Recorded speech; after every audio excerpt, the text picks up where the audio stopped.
this makes me happy. And like, I've just been so fortunate and blessed to find a career and a lifestyle and a way of living that all aligns up to me being really fucking happy. The clients are not my number one priority. Number one priority is creating that environment you discussed for every single person that walks through the door that works here, because then if they feel cared for, safe, seen, heard, valued, whatever, then they can create that for the clients. And like, I would tell people, go out in the world and do a bunch of things, you know, and from those couple of things that you're good at, maybe you'll find one that you also really enjoy. And when you find something that you're good at and that you enjoy doing, that could be your passion in life. All right, back at it, Broken-ish. Rome and I had a really interesting reflection after last week, which was that, boy, we lived a bit in the mess, in the mud, which again, broken-ish, hard truths, real conversations.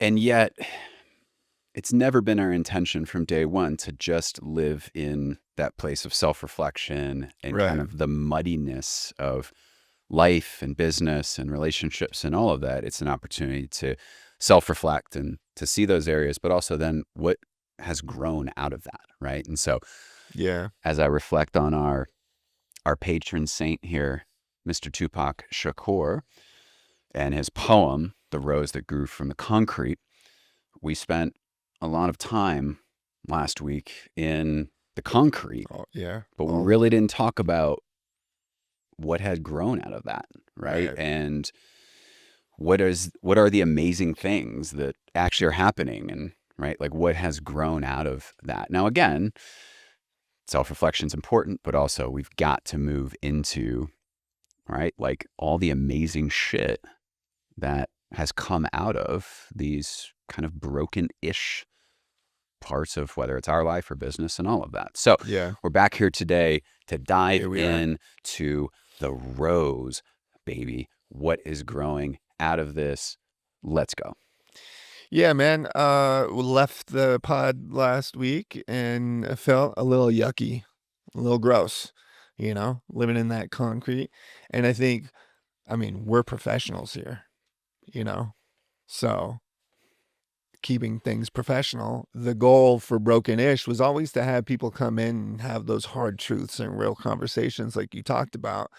But there was like a missing piece that you didn't mention, and that was the sparks of possibility, which for me, like, didn't feel like that happened last week.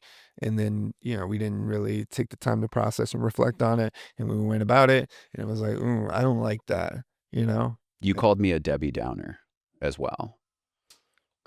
Listen, man, do you want me I'm sorry. No, I'm just saying, I actually think, yes, I was trying to make a joke of it, which you didn't really bite on that piece of it to kind of throw something back at me that would have been a little witty and kind of your style, which I know our listeners would. I just know you're sensitive, you know? I just know you're a sensitive guy. So I apologize for name calling. You know, that's so unlike me. If you know me, I'm not a name caller. But yes, I did. Yeah,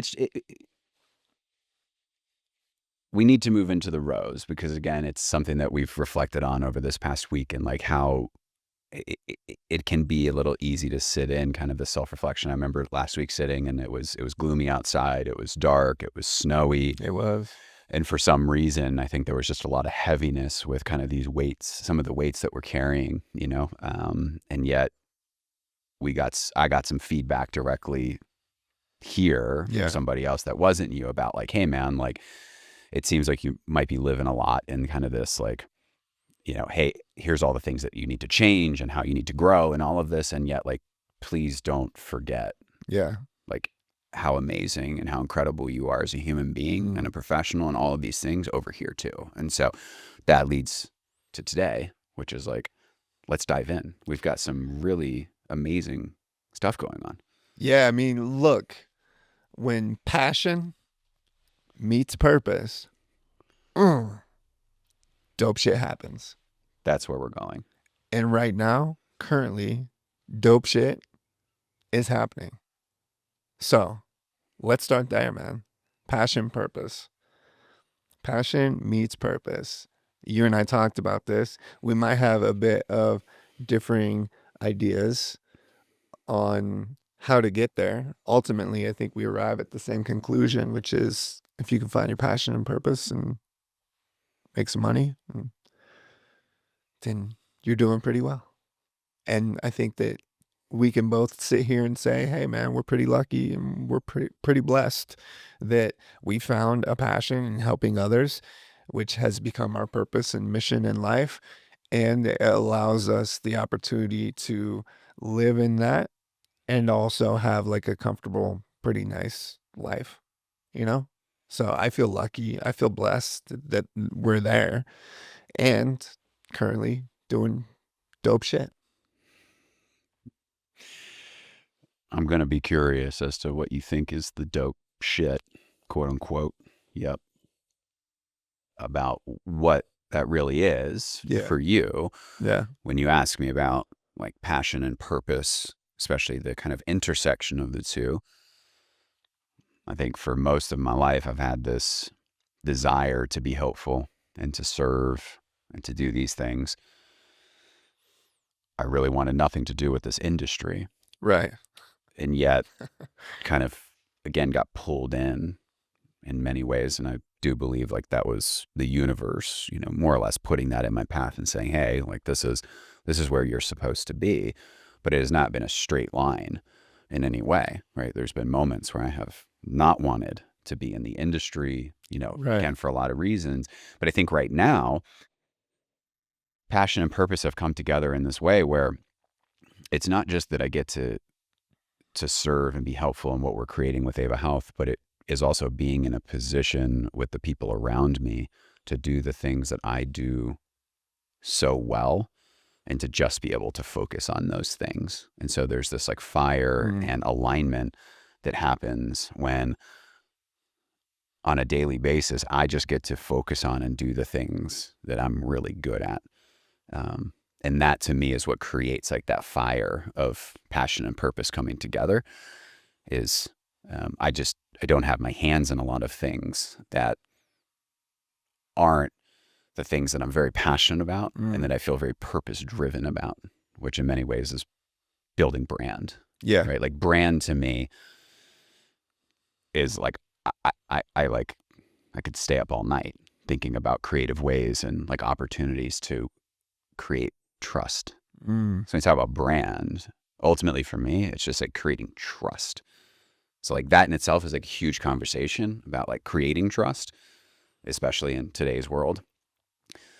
But I guess for you, like what does purpose and passion and that coming together mean? And maybe more importantly for our guests is the dope shit that you've referred to. Yeah, look, we'll get to the dope shit. Oh, okay.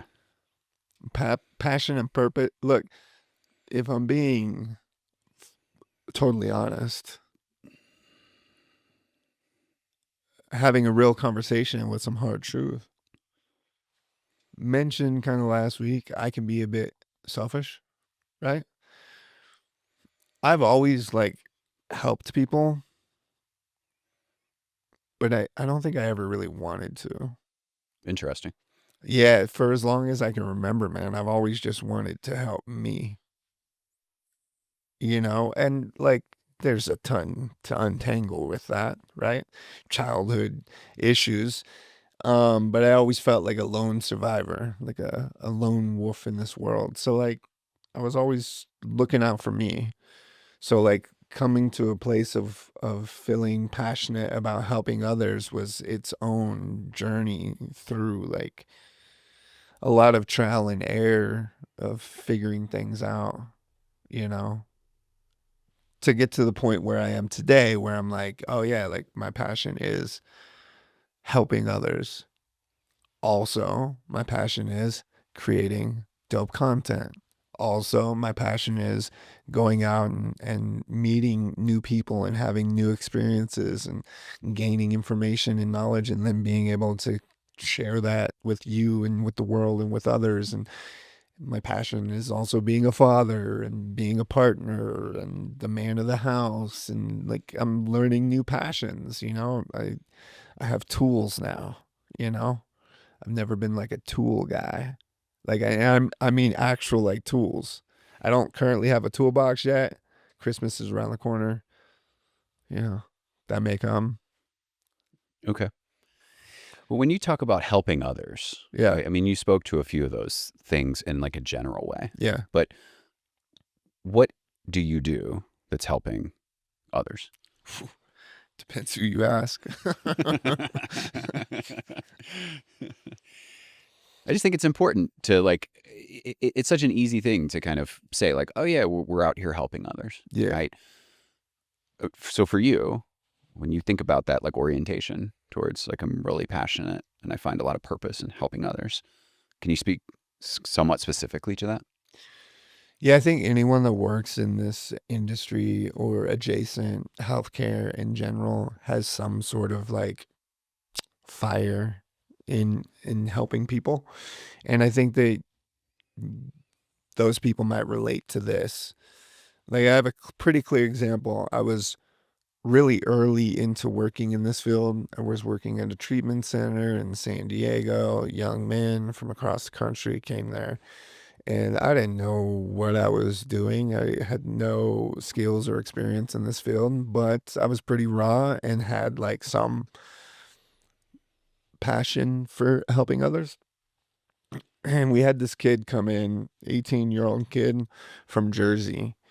And man, this kid was kind of a nightmare from a client standpoint, you know, and nobody could figure out kind of what to do, what was the right solution, how can we help this kid? And I remember he had some like court thing back in Jersey, and I went out there with him as a companion to make sure that he attended that and whatever. And while we're on the uh, train going into the city, he just like started breaking down. And I remember sitting there in the subway talking to him.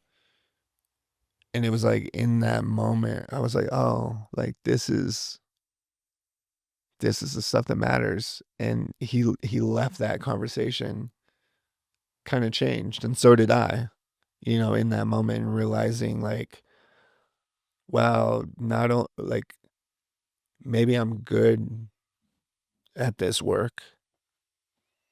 And like I feel really good about this work, you know, and then for him, you know, to see him blossom and develop into the young man that he became, and that was like so rewarding and incredible and kind of game changing for me. It was like, oh, I'm on the right path. This is where I belong. This is what I'm doing. And it was just having that conversation. And, you know, we are so blessed to have so many of those conversations. And yeah, like there's also for every success story, there's, you know, unsuccess story. And those are hard.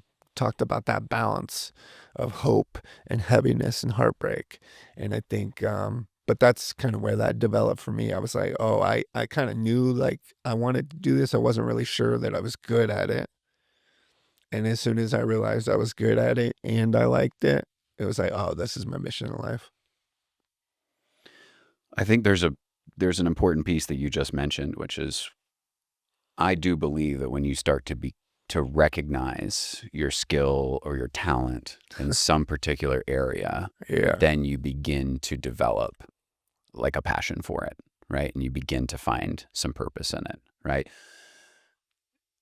But before I dive into that, I want to kind of talk a little bit about how the opportunity to like impact like the individual, right? Like you talked about, like you're with somebody and you're in that moment and you create like a safe space for them to be themselves and Yeah. to be emotional, whatever it is such an important piece, right? Like all this, forgive me, like bullshit about evidence-based this and all Yeah. these special therapeutic modalities. I'm not saying any of that they're not important, because they are, but Good pieces. but ultimately, like, the relationship that exists between one person and the other That's it. is the foundation for all of the work, right? 100%. So, like, if you can do that, right, you can be a great therapist, right? You can be a Totally. great, professional in Totally. the helping profession, as long as you can build the relationship and you create Yeah. a safe space I for it. agree. For me, what's happened over time is, how can we now do that, like, at scale, Right. right? So now, like, Yeah. so much of my work is how to create that environment for, like, our people, Mm. right? So all of our employees right now, I think we have 22, but we'll have 100 pretty quickly, Yeah. within the next couple of months, as we kind of grow up and scale. And so it's like, how do we then create, or how do I, like, support the creation of that, like, culture and environment of safety, and, like, where people can be themselves and they can bring their whole self to work, and, right, support them in that journey. But also, then how can we create that? Because once we create that for our people, then they create it for the clients. Right. So it's this kind of, like, backwards thing, at least in behavioral health, which is, like, the clients are not my number one priority. They are number two priority. Mm. Number one priority is creating that environment you discussed for every single person that walks through the door that works here. Because then, if they feel cared for, safe, seen, heard, valued, whatever, then they can create that for the clients. And so Totally. I think what I get really passionate about now is how to create those systems, connect people to big vision, values, right? And then now that creates this container that, our 100 staff can impact thousands of people in that way. And I That's still some dope love shit. that is. And what I love is being able to, at the same time, and we haven't even opened our doors yet, but is that opportunity to walk and shake somebody's hand when they walk in, Yeah. to say, like, hey, you're welcome here, right? Like, we see you, like, we're here, Yeah. right? And so still having the opportunity to do that as the CEO is super important to me. But for me, it's grown out of what can I do Of for course. the individual, and what can I now do for a system, for a community, for a part of a state, right? Is starting to think at, like, through such a bigger lens of, how can my skills and talents that I've developed, that started in the same place as you, Yeah. which is one-on-one with somebody, Yep. going, oh, I am pretty good Yeah. at this, Yeah. right? And then developing the passion. You're right. Right. Maybe that's why I actually don't do direct client work anymore, because I was kind of ish about it. This is honesty hour, self-discovery.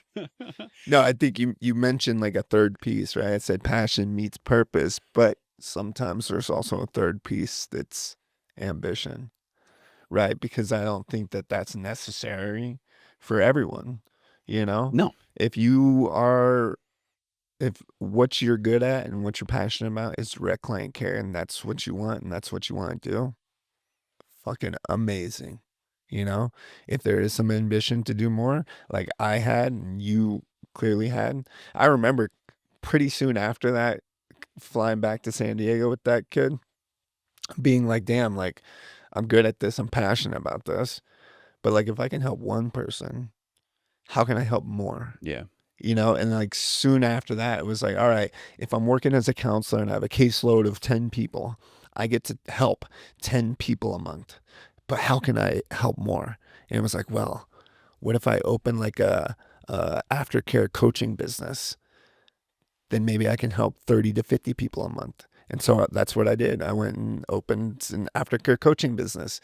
And then it was like, all right, well, now I'm helping 50 people a month, but how can I help more? And it was like, well, what if I open like a full outpatient office in downtown San Diego, and then I can help 100 people a month? And it was like, cool. So I did that. And it was like, it was always like, how can I help more? And it was like, cool. What if I started a podcast and then thousands of people were helped? All right, cool. Like, how can I help more? And so when you're sitting here talking about that, it's the ambition piece too, because I feel the same way. It's like, great, you're good at what you do. You're great at what you do. You're passionate about it, but like you want more. And how can you do that? And that's part of the dope shit that we're doing, is figuring that piece out. Absolutely.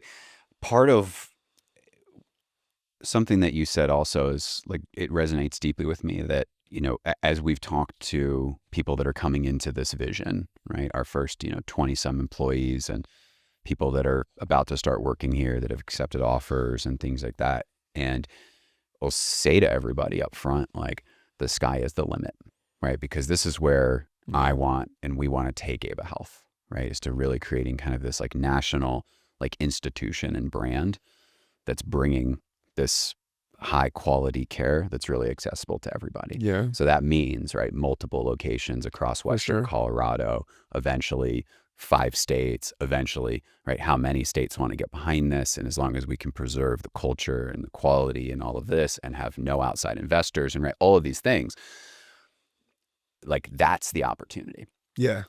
And because I'm who I am, I always expect the people I'm talking to be like, yes, like I want to like lead Right, right, operations for right, like right. all of Colorado in this. And what you find is people that say like, I love Mesa County and I love what we're doing here. Right. And like, this is where I want to be. I want to Yeah. be a director here, Mhm. right? Or I want to be a clinician here, right? I don't have that like desire to be a director over a region. Yeah. I don't want to work in 5 states or this. Like, this is my passion, as you mentioned. I love working with people in this way. This is my home and this is where I want to be. And from an organizational perspective, like, we have to respect Of how do course. we align with the individual's values and what they want for their life and then be able to support that, right? And so it's like part of me is always like, everyone's going to think this way.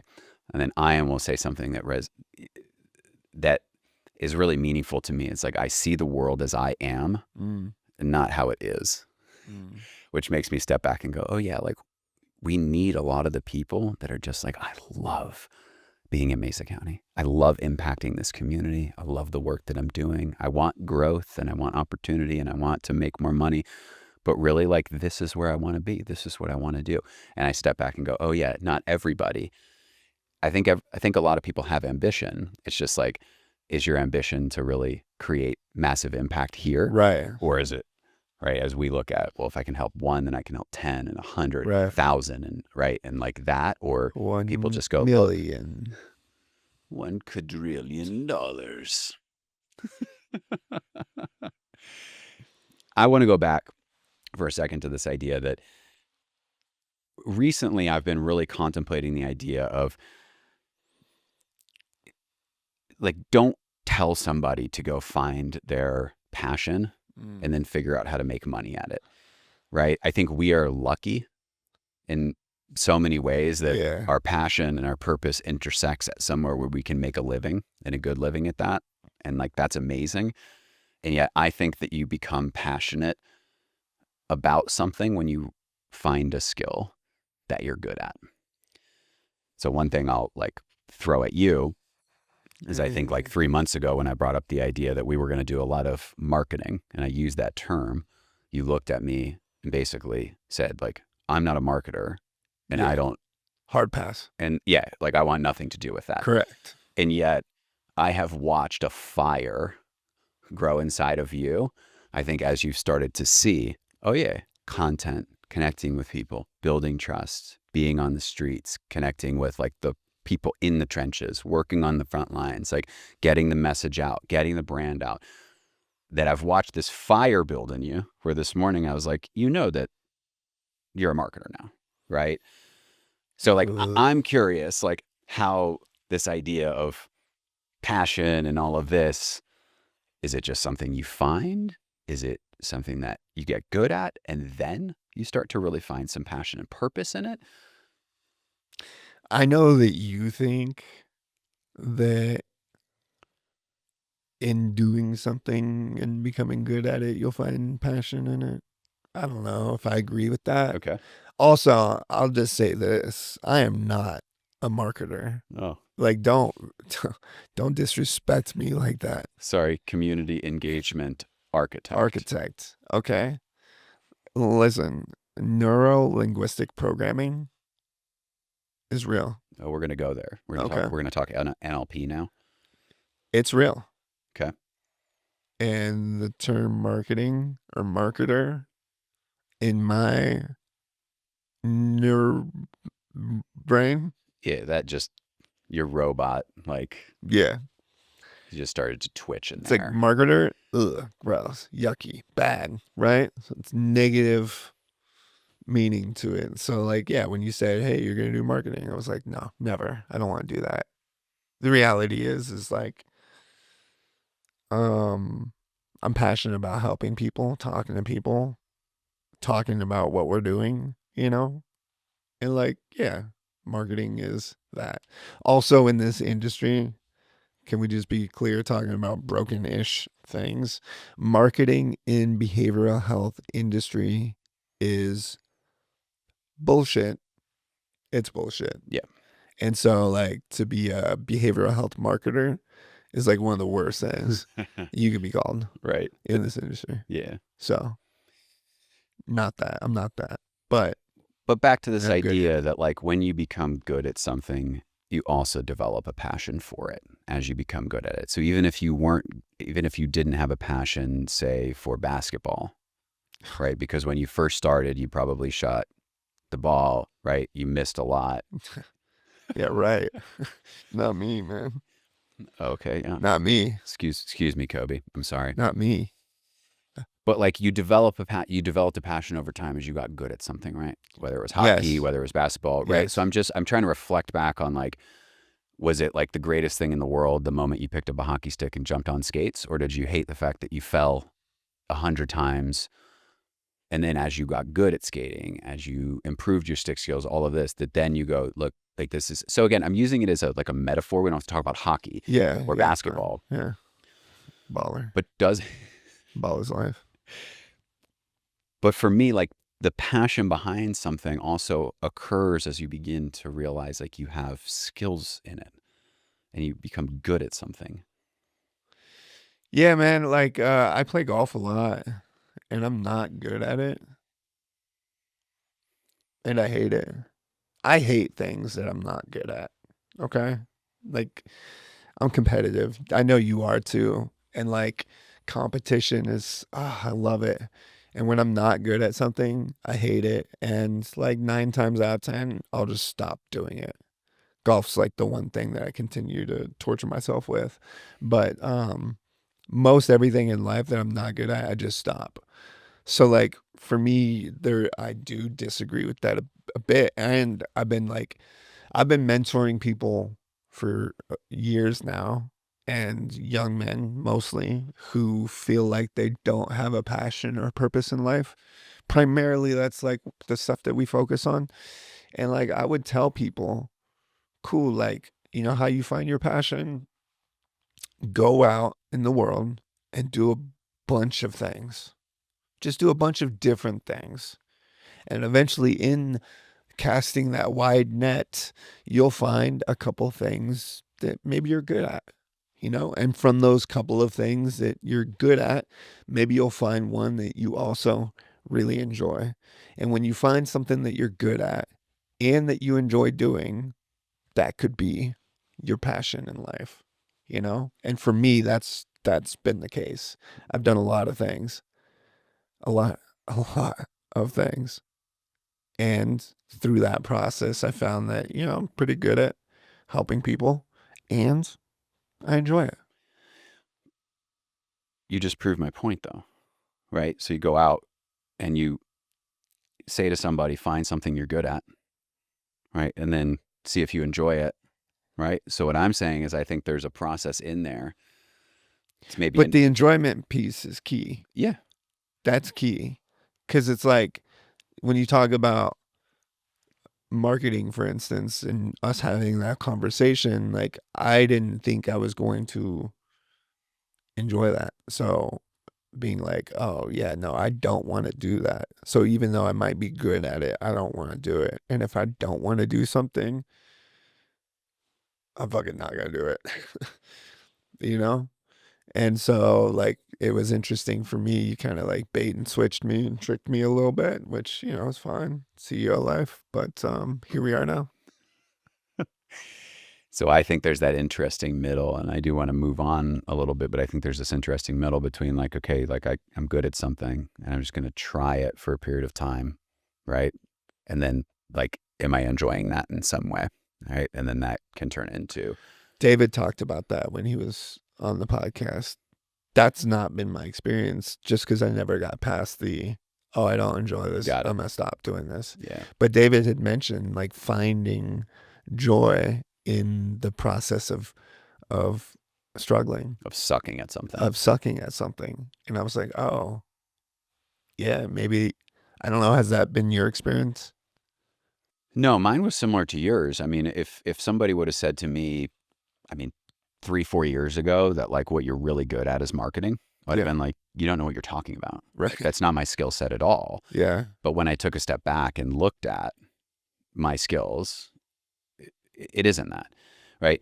Marketing for me comes back to getting to building trust with somebody Mm. and then getting them aligned to a particular idea, a vision, a service, whatever it is. So I think about myself and like my title might be CEO, but like I'm a It I'm a is. marketer, Yeah. literally, right? I want to get communities engaged and trusting in what we're doing. I want funding sources to believe in what we're doing and believe in the vision. I want everybody here to believe in the vision, right? Like, especially in a startup, it's not real, Yeah.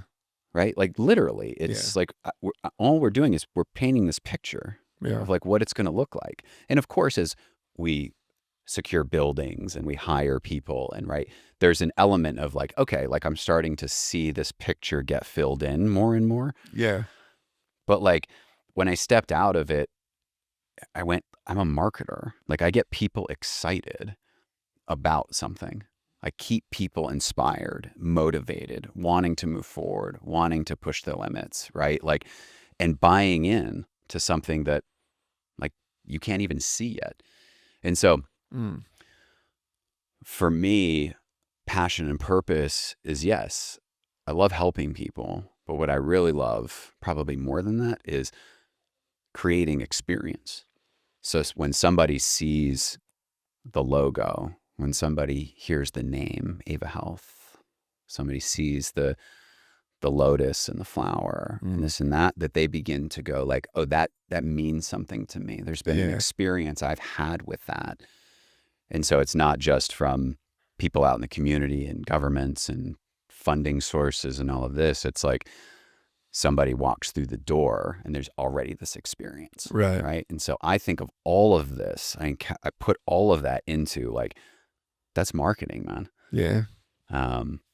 At least the way that I look at it is, and so passion and purpose for me and what is really dope, to use your term, is that opportunity for like everybody to walk in the building and be like, man, like this is where I'm supposed to be right now to do and to contribute to what we're building. Yeah. Right. And then you start to see that, right, as we grow, more and more people are hired, right? More and more things start happening and you start going, whoa, like all of these people believe in this thing.